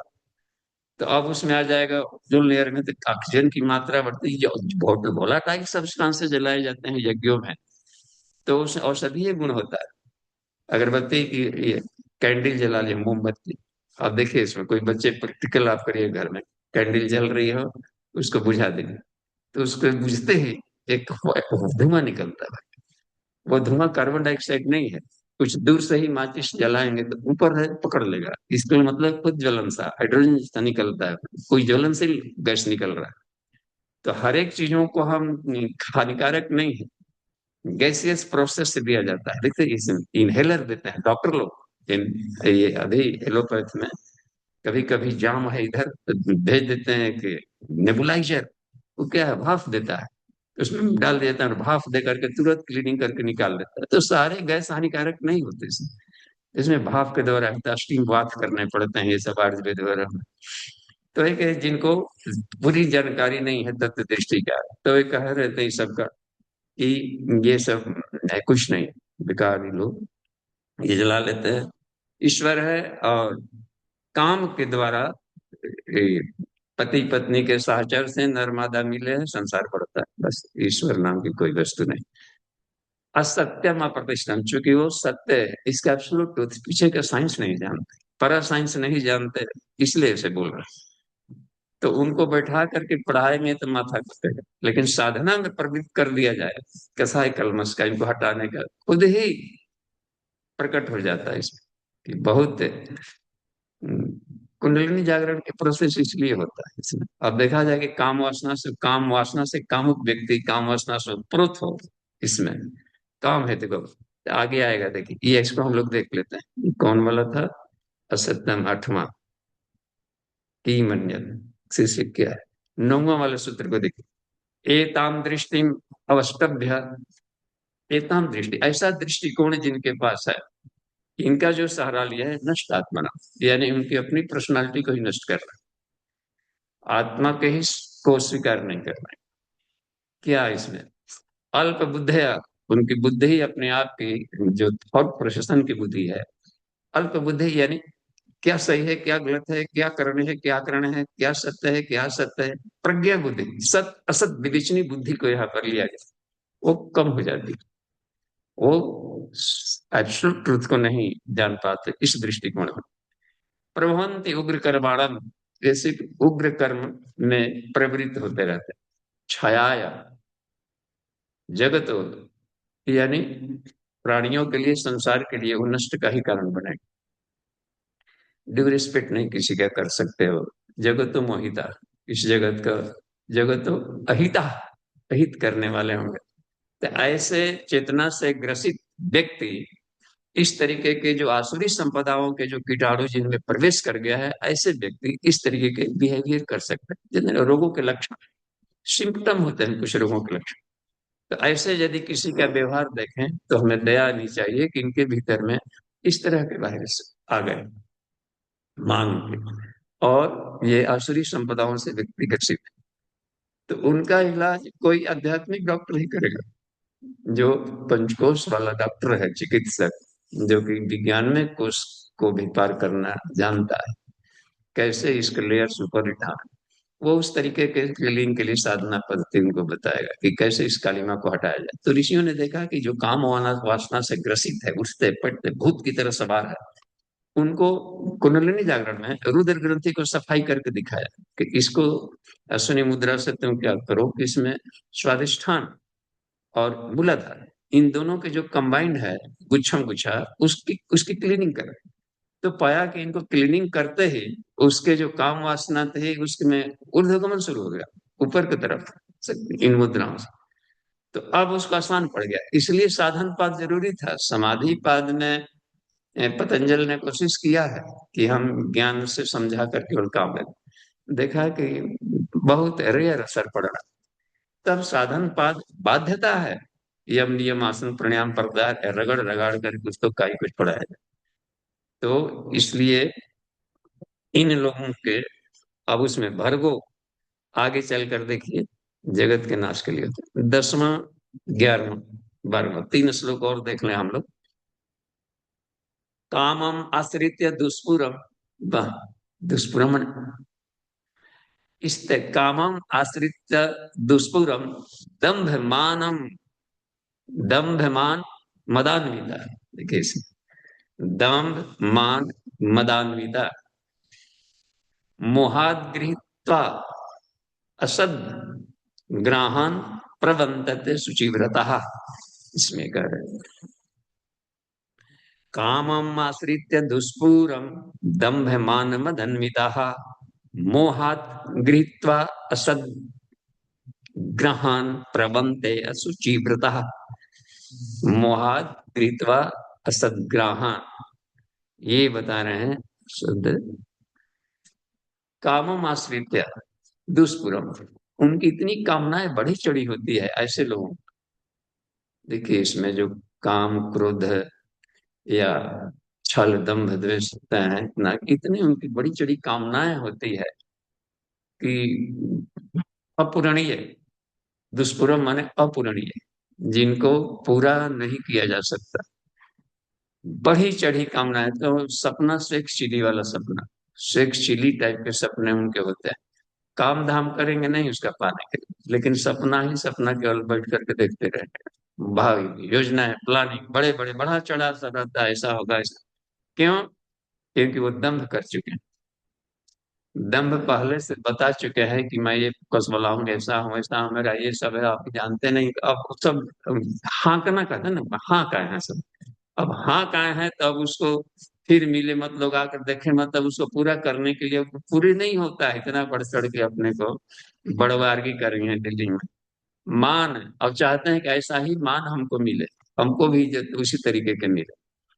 इज्जत के लिए कमाना पड़ता है ये सब दैवी संपदाओं को, पर्सनालिटी में चुंबकत्व आनी पड़ती है। लेकिन वो मान और मदान्विता मद इनके नशे में आवृत रहते हैं। इसी में मोहाद यानी सही जानकारी नहीं होने से जो अज्ञानता आ गई है, ऐसा दृष्टिकोण, उनको ग्रहण करके असद असद, असद माने जो कि असद, सत्य, एब्सोल्यूट ट्रुथ की जिनको जानकारी नहीं, असद ग्रहण यानी संसार में शुद्ध तत्व दृष्टि जिनको नहीं है, तो उसको कुछ का कुछ मानेंगे। संसार को, पदार्थों को सत्य मान करके इसके पीछे दौड़ते रहते हैं। असुजता प्रबंधनते असुरी व्रता, वो प्रवृत्त रहते हैं। असुचि व्रता यानी प्रिय, श्रेय और प्रिय, उस श्रेयान नहीं, प्रियान, जो शरीर को, इंद्रियों भोगों को जो प्रिय लगता है, इसी के आचरण में लगे रहेंगे अपने। हाय धन, हाय प्रतिष्ठा, हाय मंद, और छल कपट द्वेष, छल दंभ द्वेष, छल कपट, ये उनको लगेगा कि यही मेरा धर्म है, और इसमें आप बराबर लगे रहते हैं। अगला जाकर देखा जाए इसमें। ग्या 11वां देखिए। चिंताम अपरिमेयम च, देखिए ना, च तक लीजिए। 1 2 3 4 5 6 7 8, 8 एक साथ पढ़ा जाए। चिंताम अपरिमेयम च प्रलयांतामुपाश्रिता, प्रलयांतामुपाश्रिता। आगे, कामोपभोग परमा, कामोपभोग परमा एतावत्ति निश्चितः। चिंता अपरिमेय, देखिए उनके, देखिए जितना ही बढ़ा चढ़ा अपना ये रहेगा, बढ़ा चढ़ा झूठमूठ का शान शौकत, तो या दर्प, थोड़ा सा धन वगैरह भी खूब ढेर सारा बढ़ा लिए, दर्प भी आ गया उसके, घमंड है, तो चिंता भी बढ़ती है। ढेर सारा धन बना लेंगे, तब उसके लिए सिक्योरिटी गार्ड रखें, वो रखें, ये करेंगे। अब ढेर सारे आ गए हैं, प्रजा भी हो गई है ढेर सारी, तब देखिए कौन किधर भाग रहे हैं, मेढकों की फौज है, मरा, देखिए परिवार को संभालना करना, उसमें वही लोग कर सकते हैं बड़े परिवारों का। छोटे परिवार टूट जाते हैं, इसलिए कि दैवी संपदा जिनके पास है, वे बड़े परिवारों को भी संभाल सकते हैं। और जिनके पास दैवी संपदा के धनी नहीं है, ऐसे व्यक्ति एक से ही नहीं पटेगा, दो तो छोड़िए, पति पत्नी तो एक से ही नहीं पट रहा, तो वो उसमें रहता है, रुकावट डालता है। और इनकी बढ़ी चढ़ी कामनाएं रहती है कि सब हमको प्यार कर और हम प्यार देंगे, ये अजूबा है। तो उसमें दूसरों के साथ गायत्री मंत्र में ये तथा चरित सदा ने को, उसमें आते है बात में, या ओम भूर्भुवस्सुः तत्सवितुर वरेण्यम, यह अक्षर है, ये, हाँ, यथान्यभ्यो, इसमें है, यथान्यभ्यो सदाचरे तथा, यथा अन्यभ्यो, यथा क्षति, यथेक्षति सदा अन्यभ्यो, जैसा हम चाहते हैं दूसरों से पाना, तो समाचरे तथा, उनको साथ वैसा दूसरों के साथ वह व्यवहार न करे जो अपने लिए पसंद नहीं। उसी के अर्थ को सत्संकल्प में लिया गया है गायत्री मंत्र के। तो यह है, हम तो चाहेंगे कि हमको सब मान वगैरह मिले, लेकिन देना नहीं चाहेंगे, इतने खुश है, पारुष्य है। तो ये कहते हैं कि इनकी चिंताएं और बढ़ते जाती है, इतना धन किया, कोई ये नहीं कर रहा है, कोई नहीं करेगा, तो इसको आएगी, उनकी चिंता और बढ़ती जाएगी, हर तरह चिंता ही चिंता बढ़ेगी। और शरीर में की भी रोग आएंगे, क्योंकि वो भोग में जीवन जी रहे हैं, तो शरीर में रोग, फिर रोग हटाने की चिंता लगा जाएगी, और भी जाकर के अब ढेर सारा आ जाएगा, तो डर की भी चिंता, तो सारे तरह की चिंताओं उनके भीतर बढ़ती जाएगी। प्रलयंताम, प्रलयंताम माने टिल डेथ, वो मरने तक चिंता खत्म नहीं हुई। आए धन मर रहे थे इसमें, ये वो प्रज्ञा पुराण में छोटी छोटी लघु कथा, तो उसमें आकर और देवर्षि नारद पहुंच जाते हैं, मर रहा था परिवार के लिए, "अरे काहे का रो रहा है, छोड़िए, अब लोग संभालेंगे, सब बच्चे बड़े बड़े हो गए, अब चलो स्वर्ग चलते हैं।" कहे कि आप नारद जी नहीं समझते ना, इन लोगों को अब देखिए काम धाम नहीं करता है, तो हम अभी कैसे चले जाए, इतना मेहनत से कमाया, अब अलग ही चिंता थी। तो ठीक है, देखो हमारा काम है अपना ही करना। तो फिर आकर के देखे कि नाराज जी वही उसी घर में बैल बन गया, बैल बन करके फिर लदनी कर रहा है। आप लड़के समझ नहीं रहे हैं, खूब लदाई भी कर रहे हैं, खाना भी कम दे रहे हैं, पिटाई भी कर रहे हैं, धुलाई कर रहे हैं। और उसको मालूम है कि हमको काहे नहीं समझ रहे कि हम बाबूजी, बाबूजी अब क्या, ये तो बैल बन गए। फिर जा करके अगले फिर मरे, तो फिर नारद जी आए कि अब तो चलो, अब देखिए इसमें प्रलयन था, उसको न जाने कितने प्रलयों से गुजरना पड़े। फिर कुत्ता बनकर उसकी रखवाली कर रहा था। फिर भी नार दिया कि जब दिन रामनवमी का व्रत वगैरह होगा, पुआ पूड़ी बना हुआ था है पुआ। अब देखा कि हमारे बाबूजी को नहीं दे रहा, हमारे सारा धन सब खा रहा है, और किचन में घुस के चापुर चापुर खाने लगा। एक आया लड़का, मार के नाक थुथुन पेट से फोड़ दिया, थुथुन में से खून निकला। फिर काहे काहे गाली देते गए। वो उसको थोड़े मालूम है कि यही बाबू है, पिटाई कर। फिर जाकर नारद जी हर बार आते थे वहां पर, अब तो चलो। एक ये कहा कि पर्यंता वासिता, इनका ये एवरलास्टिंग चलता रहेगा, क्योंकि आसुरी संपदाएं बहुत ही खतरनाक होती है, वो घसीट कर ले जाएगी गिन गिन कर। अब पिटा गया था कि हम तो खाएंगे, हमारा ही धन है। फिर जाकर चूहा बनता है, फिर चूहा घर के धान का ढेरी खा रहा था, एक लड़के ने देखा तो जहर दे दिया, चूहा मार दवाई, फिर मर गया। अरे हम जहर से मारे, हम भी जहर दे, फिर सांप बन करके बिल में छुपा, तो उसी घर में गुमड़ुम में कर रहा है। प्रलयंता न जाने कितने जन्मों तक कर रहा है। फिर एक लड़का ने देखा, उसको काटने के पहले ही जाके खोप कर मार दिया भाला के नुक्स। अब क्या करता, अब तो उसके उसकी कोई बात नहीं बन रही थी। तो मकान के सामने नाली में मेढक बन करके टर तो खूब गाली दे रहा। वही कहाँ से, अब प्रज्ञा पुराण में कथानक बड़ा अच्छा अजूबा है। ये नारद जी फिर पहुंचे, अरे अब तो चलो, अब क्या दुर्गति बाकी रही। तो नारद जी को खूब गाली दिया कि हम ही खाली, हम ही पर तू आ रहा है बार बार ज्ञान देने। तो ये करने के लिए भाग तब समझ गए कि अभी कीड़े मकोड़े जो नियम जाना बाकी। तो ये कह देते हैं कि हमारी जो चिंताएं हैं आसुरी संपदाओं को नहीं हटाएंगे, तो टिल ले, बार बार जन्म लेने के लिए घसीट करके रगड़ करके हमको लहूलुहान करते रहेगा। ये घाटा नहीं जब तक से मालूम हो, तब तक से आदमी साधना में प्रवृत्ति नहीं करती। ये हम देख रहे हैं कि आखिर आसुरी संपदा पर इतना कृष्ण बल क्यों दे रहे हैं, और घाटा कितना गिना है। कामोपभोग परमा, वो जानते हैं कि काम वासना के सिवा और कोई यहाँ पर परम पद नहीं।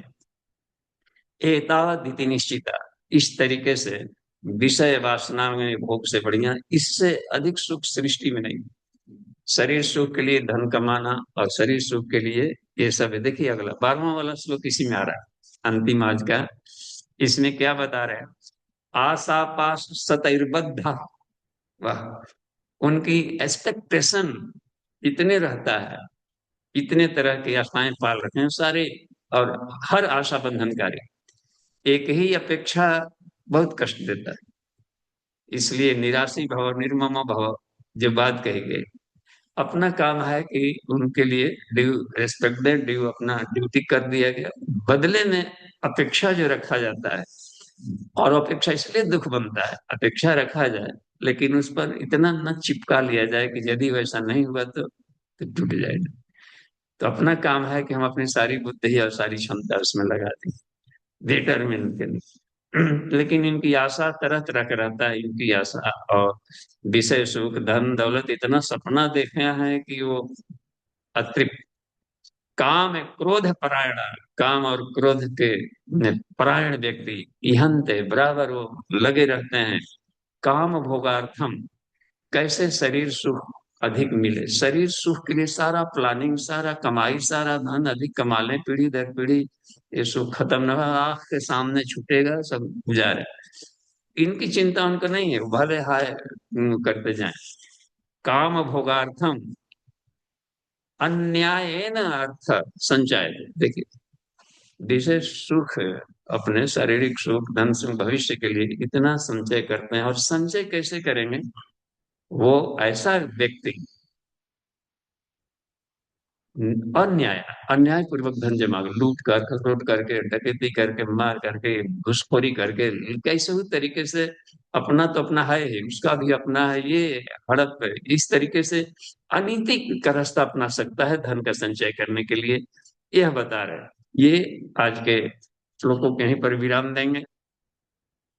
तो ये आसुरी संपदा इतने खतरनाक है, जीव को कहां से कहां का सेट करके करते रहता है कि हे अर्जुन, ये इनसे अपने को चिपकाए रखना, स्वभाव में इनको हटाना है और दैवी संपदाओं को बढ़ाएं, ताकि हम ईश्वर की सानिध्यता और सारा सुख पा सकें। जी ठीक है, शांत, यहाँ पर टर्निंग पॉइंट आ गया, प्रश्नोत्तरी में हम लोग आएंगे। अमन जी।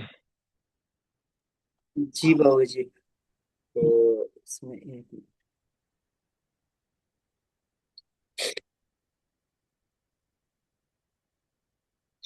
चैट में प्रश्न है। चैट में कहाँ प्रश्न है, हाँ चलिए, एक, हमको नहीं दिख रहा है कहीं, बाबू जी चलिए। प्रणाम। देखा हाँ। जाता है कि मरते समय आसुरी प्रवृत्ति के लोग सदाचार की बात करते हैं। कृपया प्रकाश डाला जाए। देखिए, सदाचार की बात कर भी सकते हैं, क्योंकि वो भीतर में वो आता है, बुद्धत्व आने लगे। जैसे एक ये हेनरी फोर्ड को एक जगह एक पैरा में कहीं पढ़े कि हेनरी फोर्ड की जब मृत्यु हो रही थी, देखिए इतना हेनरी फोर्ड का भी अपने समय का बहुत धनाढ्य है, हर 5 मिनट में एक कार रोड पर सामने आ जा रही हो। तो वो ये वो जब शरीर छोड़ रहे थे तो उनको शरीर में पाचन सिस्टम खराब हो गया। सामने सब रखा हुआ है, काजू किशमिश मोस्ता जितने भी कीमती और पाच्य सब पदार्थ, लेकिन एक औंस जूस तक मौसमी का नहीं पच रहा। इसको पचवाने के लिए डॉक्टर एक से एक विज्ञ डॉक्टर आते थे कि कोई पचवा दे। आंख के सामने सब देखे। अब वहां सदाचार की बात उसको विधत्व आ रहा है उस हालत में। जब टूट जाता था तो ब्रह्म जिज्ञासा आ सकती है, संसारिक थपेड़ों से जो पस्त हो गया कि क्या खोया क्या पाया। उसमें जो बात आती, कहा कि ये भगवान अगली बार यदि हमारा कभी जन्म देना पृथ्वी पर, तो हेनरी फोर्ड परिवार में जन्म मत देना, ऐसा है। इसी कंपनी में जो लेबर क्लासेस हैं, जो काम कर रहे हैं, चैन से मेहनत से काम करते हैं और तो मेहनत की कमाई खाते हैं, पाचन सिस्टम ठीक है और जी रहे हैं निश्चिंतता से, वो मंजूर है। तो अब देखिए यहाँ पर ऐसी बात, या सिकंदर को लीजिए, कहा कि हमारे मरने के बाद, कहा कि हमारे हाथों को ताबूत से बाहर रख। जिसको लग रहा था कि हम दिग्विजय बन गए, पूरी धरती की संपदा, और बिल्कुल खाली हाथ जा रहे हैं, कुछ भी सारा स्वामी के यहाँ पर रह रहा है। तो उस समय बुधत्व आ सकता। अथ अथ शब्द का प्रयोग किया गया आचार्य जिसमें, अथा तो ब्रह्म जिज्ञासा। अथ, अथ का मतलब संसारिक थपेड़ों पूरा जीवन जी लेने के बाद सब्सट्रैक्ट में जब रील चलता है तब पता चलता है कि हमने कहाँ कहाँ गलती है। और नहीं भी पता चला जिनको, मान लीजिए सब काम कर गए, तो शरीर छोड़ने के बाद मृतात्मा जो होती है वहां पर प्रेत योनि में जो वहीं आसपास मंडराता है, 10-15 फीट की ऊंचाई पर, वो टहलते देखते रहता है कि कौन कौन लोग जला रहे हैं, कैसे कर। उस समय उसको पता चल रहा है कि वो अलग है, मैं अलग हूं। क्योंकि अपने शरीर को अलग देखता है उस समय, और इनको भी देखता है। और मरने के कारण भी पता चल जाता है कि हमने कितना खराब जीवन जिया है। तब कहता है कि हे भगवान, अगली बार माने अभी जन्म दे, जो गलतियां हम कर चुके हैं वो हमारे वंशज न कर। इसलिए देव यज्ञ भी ब्रह्म यज्ञ के साथ किया जाता है कि हम उन आदतों को, जिन आदतों से इनका असामयिक मृत्यु है, उन गलतियों को न दोहराएं, और जो श्रेष्ठ कार्य है उसको हम पूरा करें। तो इसलिए को पूरा करने की प्रक्रिया और हटाने की, तो ब्रह्म यज्ञ, देव यज्ञ, पितृ में ये सब पंच यज्ञ किए जाते हैं। तो वो ज्ञान आ सकता है थपेड़ों के बाद में। तो सदाचार की बात वो कर सकते हैं, क्योंकि उसका अवचेतन मन की भी झलक आने लगती है और क्रियाकलाप की समीक्षा करता है। जी ठीक है।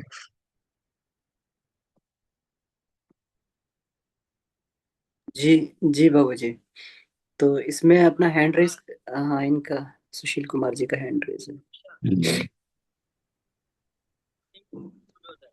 जी प्रणाम बाबू जी। जी प्रणाम। बाबू जी, आप एक बात अक्सर कहते हैं कि प्रकृति रगड़ कर रख देती है। हम्म। तो इसको जरा सरलीकरण करें, ये क्या है प्रकृति रगड़ कर रख देती है? देखिए, प्रकृति रगड़ कर रखना माने एक नियम व्यवस्था पर चलती है। जैसे कि वो सूर्योदय सूर्यास्त अपने टाइम से, तो ये हम उसके साथ तालबद्ध न होंगे। जैसे गायत्री मंत्र में ये, ये आता है वरेण्यम कैंडी अक्षर। तो न्यशंते नरः पदान प्रकृति आज्ञानुसार था, स्वस्था संतस्तुते नूनम रोग मुक्ता भवन्ते।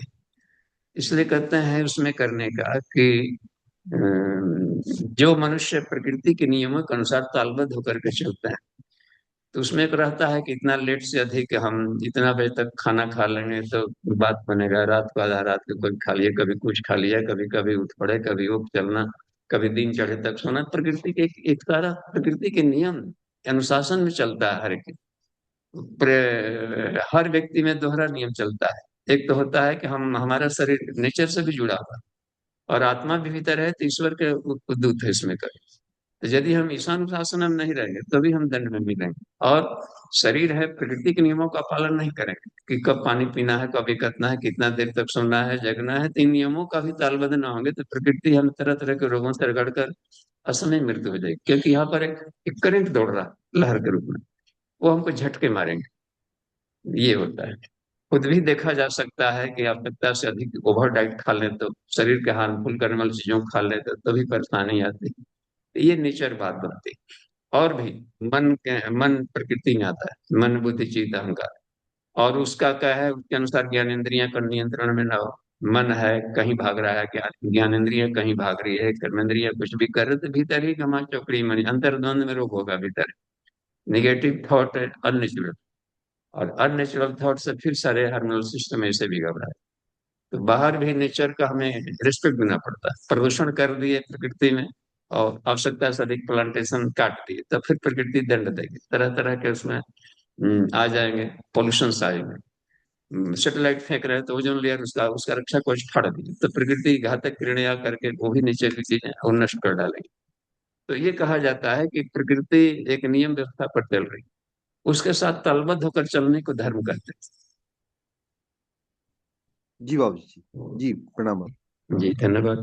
विशुद्धतम एक शब्द का प्रयोग किए थे, विशुद्धतम, जिससे कि भीष्म पितामह सर से यहाँ पर पड़े हुए थे।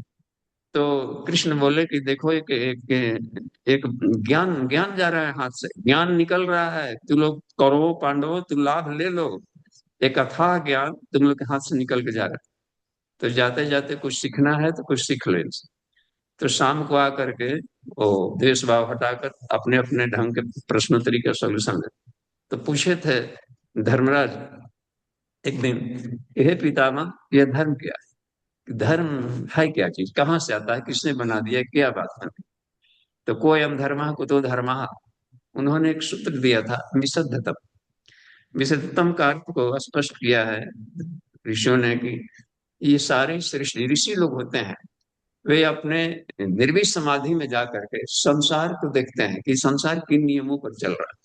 तो सारी प्रकृति आपस में दौड़ रहे हैं, कोई टकरा नहीं रहा है। यहाँ पर अनंत ब्रह्मांड है, सब एक साथ सिस्टम है। परमाणु के भीतर में भी सारे इलेक्ट्रॉन से अपने अपने ऑर्बिट में दौड़ रहे हैं, कोई एक दूसरे से टकरा कर ब्लास्ट नहीं कर रहा।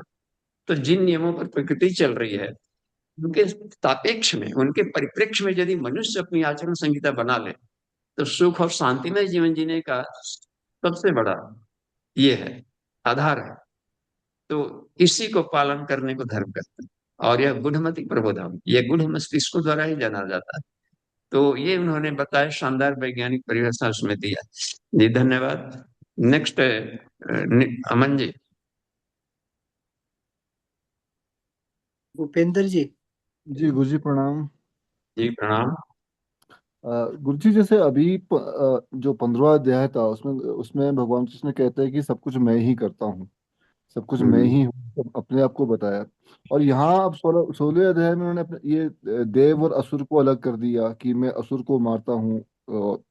तो ये मतलब कौन किसको मार रहा है, मतलब ये जब एक ही ब्रह्म सब जगह है तो उसके ही तो ये दो रूप हुए ना। हाँ, जहाँ भी अपने आप के अनेकों दो का अनंत अनंत रूप बना सकता है। अनंत, विष्णु का नाम ही एक अनंत है। मैं हाँ एक अब हूँ लेकिन मैं अनंत रूप बना सकता हूँ आवश्यकता के आधार पर। तो जी वो सारे रूपों का गुड यूज करें हम। हाँ, तो जो ये असुर जो है तो असुर भी तो असुर का रूप भी तो उनका ही है ना। हाँ, उनका ही है। तो जिस उद्देश्य के लिए, जैसे कि मान लें कि असुर था, सुर में सुर, तब विज्ञान, तो विज्ञान को असुर कह दिया जाता है और सुर कहा जाता है अध्यात्म। तो दोनों की, दोनों सुर और सुर ब्रह्मा जी के दोनों बेटे थे। विरोचन भी थे, असुर संप्रदाय चला है, इंद्र भी थे। तो इसमें रह गई बात की एक पदार्थ विज्ञान भी, तो इसलिए कहा कि दोनों विद्याओं को हमें जाननी चाहिए। तो इसके नहीं जानेंगे वैज्ञानिक तो विज्ञान से हम मार डालेगा। अब पदार्थ विज्ञान को भी करके प्रवृत्ति जिसको कहा गया, तो प्रवृत्ति की जानकारी नहीं की तो हमारा असुरता ही हम ही को मार डालेगा ना, सत्ता नष्ट कर डालेगा। बिजली से देखिए लाभ भी ले रहे हैं तो बिजली जरूरी भी है, प्रवृत्ति भी। और यदि इसका सही ढंग से शॉर्ट सर्किट हो जाए तो करंट से झटके मार देगा और जान चला जाएगा, सही ढंग से नहीं कर्म करो। तो अनेकों प्रैक्टिकल्स करते समय वैज्ञानिकों को किसी की मौत भी हो गई। तो इसलिए कहा गया कि प्रवृत्ति की जानकारी और निवृत्ति की जानकारी ये दोनों होनी चाहिए। दोनों रूप बताया उन्होंने। पदार्थ विज्ञान को ही असुर कहते हैं और अध्यात्म विज्ञान को सुर कहते हैं। तो दोनों की जानकारी हो तो प्रवृत्ति और निवृत्ति की जानकारी हो गई तो सुख भी मिलेगा और शांति भी मिलेगा। अपने को मैं सब जगह हूँ यही बताया कि बाहर भी मैं ही हूँ, लेकिन मैं कल्याणकारी हूं, ये कहा। तो उसके कल्याणकारी प्रयोग करेंगे तो संसार का सुख लेंगे। तो असुरता वहां पर विज्ञान हमें तो राग द्वेष से जब रहित कर लेंगे, दैवी संपदा के धनी बन जाएंगे, तो संसार का सुख जो असुरता का सुख है तो वो भी कृष्ण है। अब उसमें देखते हैं शिव जी के बारात में सब सहवाला बनते गए तो क्या पिशाचा शांति, त्रिपुरा शांति। तो यहाँ पर इसके बताया गया है कि प्रवृत्ति और निवृत्ति के हमें जानकारी चाहिए। जी गुरु जी, धन्यवाद। धन्यवाद। यहाँ उसको खराब नहीं कहा गया, उसके ये साइड इफेक्ट हो सकते हैं यदि निवृत्ति में रुकावट डालेगा, केवल एक तरफा रहेंगे तो आसुरी संपदा भी हमारी ही संपदा है, लेकिन वो सही ढंग से प्रवृत्ति नहीं जानने पर वहां पर ये दिखा असत्य प्रतिष्ठा, यानी उसको तत्व दृष्टि, दृष्टि शब्द का प्रयोग किया, तो उसका सही हैंडलिंग चाहिए, जानकारी रखना। तो असुर माने कोई राक्षस जैसी बात नहीं माने। पदार्थ विज्ञान, एटॉमिक साइंस, एटॉमिक साइंस में थोड़ी सी भी चूक हो जाएगी तो बहुत बड़ी दुर्घटना होती है। गाड़ियां देखे कितना सुख दे रहा है और गाड़ियों को एक्सीडेंट्स हो रहा है। प्लेन कितना सुविधा देता, प्लेन क्रैश हो जा पा रहा है। तो यहाँ पर रख गया कि प्रवृत्ति की जानकारी सही हो तो ये हमारे लिए अनुकूल होगी। प्रसादम अधिगच्छति। जी आगे देखते जाइए, बढ़ते जाइए। अमन जी। बेला दीदी। प्रणाम पिताजी। जी सब प्रणाम। सबको प्रणाम। मेरा सवाल अभी जो सब अभी पूछा उन्होंने प्रकृति को लेकर, जैसे बहुत बार ऐसा होता है कि जैसे बाबू छोटा था और आपको भी जैसे एक्सीडेंट हुआ तो सारी दिनचर्या तो रह गई, सब कुछ रह गया, खान पान। 3 महीना तो मुझे याद ही नहीं कि मैं सोई भी अच्छे से, जब बाबू बहुत छोटा था। या ऐसा बहुत बार होता है, हर एक के साथ शायद होता ही है कि हम प्रकृति से विरोधी मतलब चीजों में हमें काम करना होता है। या तो उसको आप प्राण का वो कर लीजिए कि समाज सेवा में निकले हैं तो सुबह शाम का कुछ पता नहीं, अपने खान पान का कुछ पता नहीं, और उसमें कोई कमी भी नहीं आ रही है। तो मुझे ऐसा लग रहा था अभी से पहले कि ये मिथ्या ही है कि अ, थकान होती है, चाहे सोना जरूरी है। थोड़ा इस पे बताइए। हाँ, अब देखिए उसमें करना ही पड़ता है, जूझना ही पड़ता है, तो वो जूझने की करने की प्रक्रिया को कहा जाता है सत्यम प्रतिष्ठा। यानी उसको सही ढंग से हम हैंडलिंग जाना है। और ऐसा होता है तो सबके जीवन में होगा, तो हम उसको लेकर के चिंतित चिंतित ना हो। चिंता रखेंगे तो अपरिमेय हो जाएगा। तो वो माने असीमित, तो उसके बारे में हमको सही ढंग से कर सकते, जितनी क्षमता है करेंगे। नींद आएगी तो सोना भी है, तो उसमें 2 आदमी रहता है अस्पताल में, एक आप हम रहते हैं इतना घंटा तक, फिर हम, क्योंकि हम भी फिर मरीज हो जाएंगे। तो एक ऊपर बाबू से रहेगा, बगल वाला हमारे लिए भी एक भेट आएगा कि हम भी, हमको भी भेट दो। तो अपने को हर शरीर की एक होती है इलास्टिसिटी, तो उसके साथ तालबद्ध होकर के हम प्रसन्न मन से आगे बढ़ते रहे। तो इसी कहा जाता है कि प्रवृत्ति क्या गुण, प्रवृत्ति मैंने संसार में कैसे हमको मेहनत प्रवृत्त रहना, और निवृत्ति अपने आप को भी संभाले रखना, अपनी आत्म स्थिति से हम ना गिरेंगे। वाक युद्ध तो आदमी करना पड़ता है संसार में, लेकिन वाक युद्ध में हम कहीं शालीनता तो नहीं खो दिए, तो फिर वहां पर डिफॉर्मिटी आएगी। तो शालीनता नहीं खोने को कहते हैं निवृत्ति। तो आत्मा को भी हम जाने, तो दैवी संपदा हमें निवृत्ति बताती है और भौतिक संपदा हमें प्रवृत्ति बताती है। तो उसको हम यदि बढ़ा लेंगे अपने अपने कॉन्सियसनेस वाला ले आए तो संसार वाला बहुत सरल होते जाएगा। तो चिकित्सक अपना लाभ लेते हैं, तो जितना अपने ज्ञान विज्ञान को बढ़ाते रहें उसके अनुसार संसार का आनंद लेते रहें।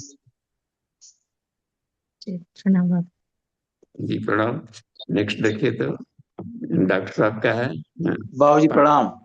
जी प्रणाम। बाबूजी, बाबूजी जैसे जो कपाल क्रिया करते हैं लोग, तो कपाल क्रिया करने वाले की ड्यूटी आगे क्या बन जाती है? अगर यहाँ तो सामान्य में लोग इसे लोटा ले लेते हैं, छड़ी लेकर के बस केवल दिन भर उसी तरह बैठे रहते हैं। तो अगर उसमें जो है अगर वो ऐसा ही करते हैं और उसके जो है धनंजय प्राण जो उसका कपाल क्रिया के माध्यम से जो करते हैं, तो अगर उसकी ड्यूटी उसके निर्वाण में नहीं जब तब का क्रम बनाते हैं तो उसकी उनके ऊपर क्या दंड की व्यवस्था होती है? अच्छा, मान ले कि जो कपाल क्रिया नहीं की, यानी कि अग्नि अंत्येष्टि प्रकरण में अग्नि के द्वारा डिस्पोजल नहीं किया, जी तो कहीं और दहवा दिए, यही नहीं होता, कहीं और विसर्जन कर दिया, जमीन में गाड़ दिए।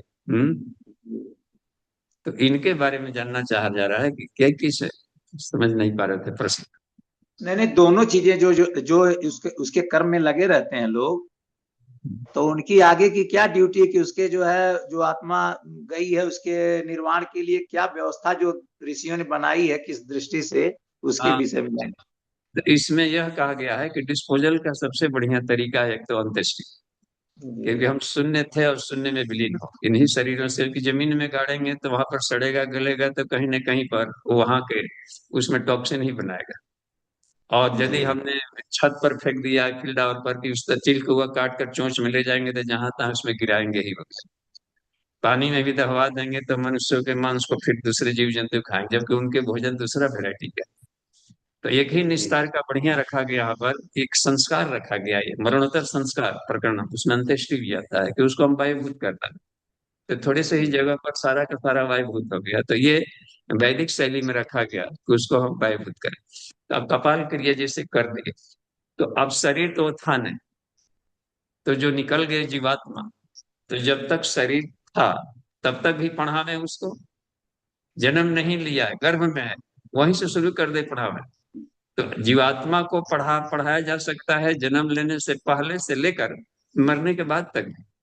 तो जो गरुड़ पुराण के पाठ किए जाते हैं, एक आदमी लगी बर्छी, कहने लगी बर्छी शब्द बोले, एक बांस के लकड़ी में आदमी कांटी ठोक करके कुछ उसमें लटका लिया उसमें से। तो पहले बीच बीच वाले समय में ऐसी मान्यता हो गई थी कि प्रेत होते हैं और लोहा से दूर भागते हैं, तो भूत प्रेत आ जाएगा तो खोद खोद के भगाए। तो अब है कि गायत्री मंत्र सुनते भी भाग जाता है, तो अब लगी बरसी उसकी जरूरत है नहीं। अब उसमें है कि सीधे गायत्री मंत्र से आपने जब तब करता अनुष्ठान कर ले। तो वो बेचत जिसे कपाल क्रिया करके आ गए, तो वहां पर नहा करके जनेऊ को बदल लें और घर पर आवे तो उसको शुद्धि संस्कार किया जाता है, जहाँ पर शरीर छोड़ा, या एक रूम को बिल्कुल साफ करके उसमें दीपक जला करके और 9 दिन का अनुष्ठान किया जाए, ताकि 27-24 हजार कम से कम गायत्री महामंत्र का जप हो जाए, ब्रह्म जप उसके लिए। और तो इसमें शुद्धि हो जाएगी।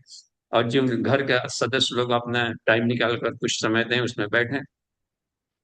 और यह बात बन गई, तो एक आदमी चूंकि है घर में कोई नहीं, तो जो मुखाग्नि दिया है वो करे, इसलिए 9 दिन का अनुष्ठान रखते हैं। तो 9 दिन हो, एक दिन शरीर छोड़ाओ, 10 दिन, 10वें दिन उसकी पुण्यावनी कर लेते तरीके शुद्धि संस्कार को।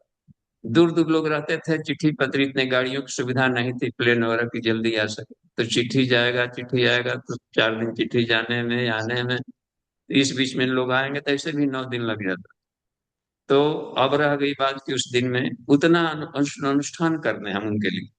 तो यह है कि प्रक्रिया रहती है साथ में करने का, फिर जा करके पुराते हो गए, थोड़ा शोक कम हो गया, अनुष्ठान कर लिए, थोड़ा सा गीता पुराण और या वेद उपनिषद का थोड़ा उसमें ज्ञान चर्चा हुई, तो इससे शोक कम हो जाता है। फिर जा करके 2 दिन और गैप करके मरणोत्तर प्रकरण में विधिवत एक श्रद्धांजलि समारोह किया जाए। और जो उनके छोटे कार्य देखिए, उसमें पांडे जी एक श्लोक है कि श्राद्ध क्या है, तो उसमें आता है कि दिवंगतान समुद्रिश्य श्रद्धा सद्भावनाशया त्यजते तत्शुभम कर्मम श्राद्ध तर्पणम उच्यते। यानी कि जो दिवंगत हो गए और फिजिकल बॉडी और में नहीं रह करके और एस्ट्रल बॉडी में चले गए, तो दिवम माने प्रकाश वाले शरीर में जो चले गए, मरेगा तो है ही नहीं। तो अब रह गया कि वो उसमें एस्ट्रल बॉडी है, कॉस्मिक बॉडी है, अपने अपने कर्म के अनुसार बॉडी है, जो अशरीरी बॉडी है उसको दिवंगत कहे। तो उनके लिए श्रद्धा और सद्भावना की अभिव्यक्ति को श्राद्ध है, वस्तुएं तो वहां जा नहीं सकती, तो श्रद्धा सद्भावना दी। तो व्यजते तत्शुभम कर्म 2 तरीके से दिया जाए।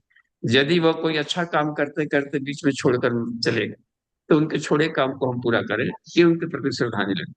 दूसरा, यदि किसी अननेचुरल गलत बिहेवियर से मृत्यु हुआ हुआ, नशा खान पान करके या कहीं से ढंग से, उन गलतियों को हम लोग न दोहराएं, तो ये तरीका था उनके लिए श्रद्धांजलि। तो इस तरीके से एक बात बन किया, तो इसलिए पंच यज्ञ सहितम श्राद्ध कर्मम कहा गया है। पांचों प्रकार का बुद्ध यज्ञ उसमें किया जाता है, और फिर जाकर के मनुष्य यज्ञ भी किया जाता है, ब्रह्म यज्ञ है, देव यज्ञ है, तर्पण वगैरह। तो ये एक प्रक्रिया बनाई गई थी। तो उनके, तो इस तरीके से एक प्रक्रिया रखी गई थी। तो ये सनातन धर्म का बड़ा एक शानदार तरीका था, ताकि हर कोई को मृत्यु होना ही होना है, तो एक शानदार तैयारी किया जाए, लोक परलोक पुनर्जन्म की भी व्यवस्था है। तो ये उनके लिए बात थी। जी जी बाबूजी, वृक्षोत्सर्ग जो होता है उसकी आज के परिप्रेक्ष्य में क्या भूमिका हो सकती है? जो वृक्षोत्सर्ग पहले होता था, अभी लोग कराते भी हैं, तो उसमें सांड छोड़ते हैं और भैंसा छोड़ते हैं, इस तरह का क्रम उसमें रहता है। जी। देखिए, समय के सापेक्ष बदलना चाहिए, जानकारी बढ़े। तो सबसे बढ़िया है गायत्री महामंत्र का अनुष्ठान करें। अब हो जाता है कि 3 में कि 13 में, यदि मान लें कि 13 दिन तक छुट्टी नहीं है, इन दिनों बड़े बड़े रिस्पॉन्सिबल पोस्ट पर लोग रहते हैं, अब गया अपन लाभ लिया, तो कम दिन में एक दिन तो डिस्पोजल में लग गया लाश का, तो एक दिन अनुष्ठान किया जाए, तो 1-2 दिन में अपना पूरा कर लें, 24,000 का अनुष्ठान कर लेना। उसके बाद में अधिक लोग बैठ जाएंगे तो हो जाएगी। जैसे आज समाज में जितने लोग जाते हैं, तो वहीं स्मशान पर ही 1 घंटा लग जाता है, डिस्पोजल में तो 1 घंटा में लोग जब तब करते रहते हैं मांस, तो वहीं पर सारे उनका खत्म हो गया। घर में हम लोग आ गए तो घर में कर लें अपना, तो तीसरे दिन भी कर सकते हैं, या आधे से पहले कर ले, 13 है तो 6 दिन से पहले समेट ले, तो फिर आदमी समेट भी लिया, उतना अनुष्ठान, उतनी ऊर्जा, उतने हम लोग डाल दें। तो कोई एरिजिडनेस नहीं है, ये अपने परिस्थितियों का आधार पर।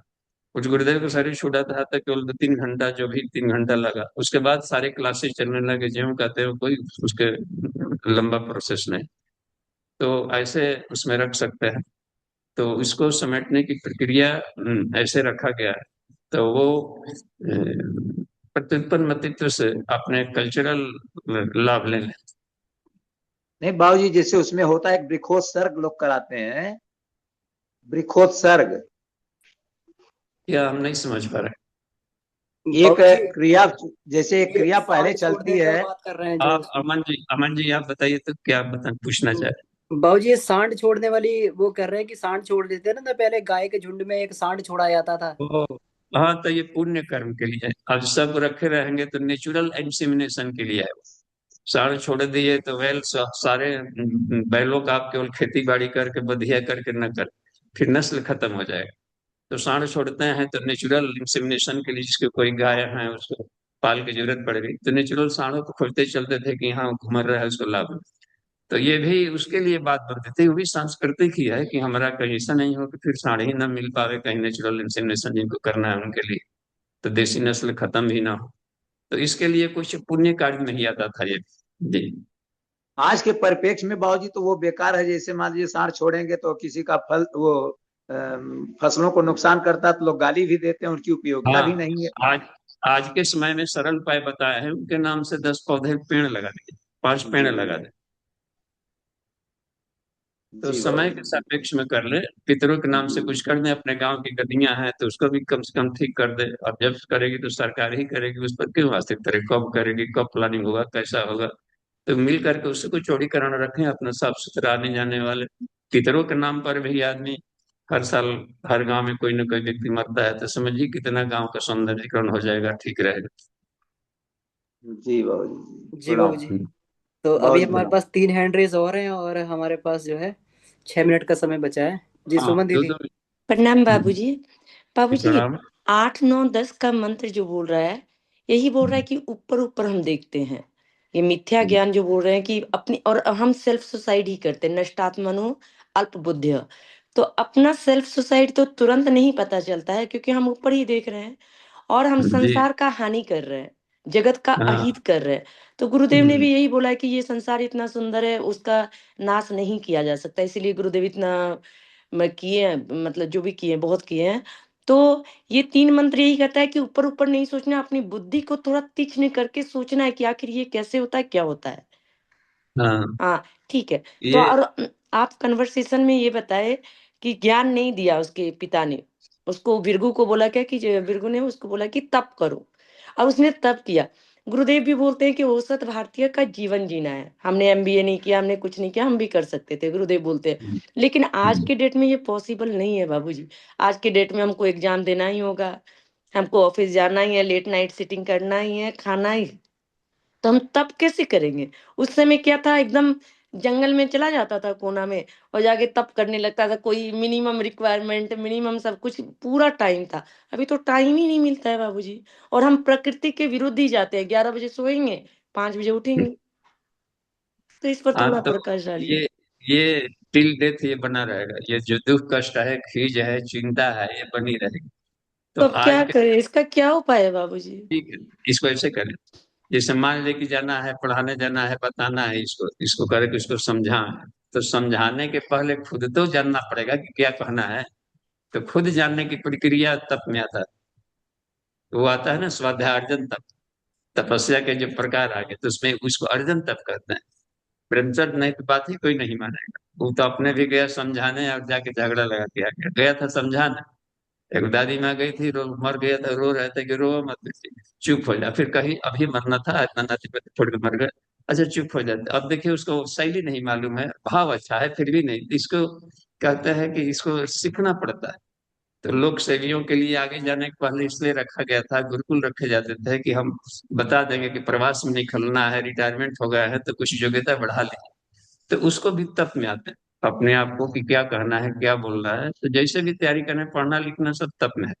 ठीक है, आगे बढ़ते हैं। धन्यवाद बाबूजी, प्रणाम बाबूजी। दो हैंड्रेज है, ले लीजिए। शरीष जी। जी प्रणाम बाबू जी, प्रणाम प्रणाम हाँ भैया जी। बाबू जी, गीता के 12वें अध्याय में निर्गुण निराकार ब्रह्मा के उपासकों के अलावा सगुण साकार परमेश्वर के उपासकों को उत्तम बताया है। इस पे थोड़ा बाबू जी प्रकाश डाल दीजिए तो। हाँ, उनके है, उनके लिए उत्तम बताया है जो कि देहाभिमानी। इसमें शब्द सुरवे में ही आ गया है कि जो देहाभिमानी है, शरीर भाव में रहते हैं, तो उनको प्रत्यक्ष में ही मन लगेगा। और जो ब्रह्म ज्ञानी है वो तो कर लेंगे उसमें। फिर भी उसको लिए कहते हैं कि मान अपमान में एक समान रहो सारे दोषों में, तभी जाकर बात बनती है। लेकिन उद्देश्य से नहीं भटकने दिए कि मूर्ति पूजा करके, प्रत्यक्ष को करके तुम इस लाभ को पाओ। तो चूंकि वो शरीर भाव में रह रहे हैं, इसलिए शरीर भाव की उपासना उनके लायक बता दी गई। जी ठीक है, आगे बढ़ते हैं लास्ट। धन्यवाद बाबू जी। बाबू जी प्रणाम। बाबू जी प्रणाम। मेरा एक प्रश्न है कि जैसे अभी साक्षी भाव में रहने का जो प्रयास है, वो मुझे लगता है कि एक मतलब रटने जैसा है कि मैं आत्मा हूँ, ऐसे करके मुझे अनासक्त रहना है, ऐसे करके। तो उसकी अनुभूति कब और कैसे होगी, जो ओरिजिनल अनुभूति के लिए रट्टा मारा जा रहा है बाबू जी? रखने जैसा नहीं है उसको। ओरिजिनल तब लगेगा जिस मान लें कि साक्षी भाव, हम मौन रह के उसके घाटा नाफा को देखें। विचार करने को साक्षी भाव कहते हैं कि इसमें क्या फायदे हो सकते हैं, क्या घटाते हैं, कैसे हटाया जा सकता है। तो इसका मतलब है कि अभी आप प्ले नहीं कर रहे हैं, उसका प्रोसेसन कर रहे हैं। थॉट प्रोसेस, प्रोसेसिंग प्रोसेस में आप हैं। तो उस पर उसमें जब खेलने लगेंगे तब कर्म होगा। तो खेलने के पहले यदि हम अनासक्ति वाला लाभ भल है, तो अनासक्ति ही सापेक्ष है। उसको साक्षी कहते हैं। अनासक्त साक्षी चैतन्य में आ जाएगा। काम काम करना जरूरी है, खेलना भी जरूरी है। तो फिर एज ए गेम खेले, उसमें अपने को कौन है।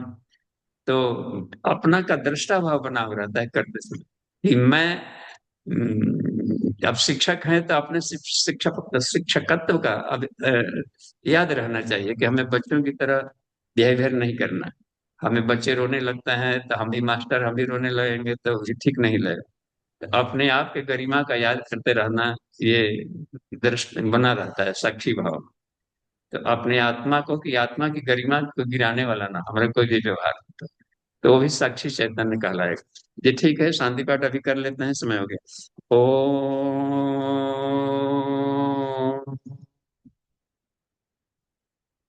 शांति शांति शांति। समाप्ति।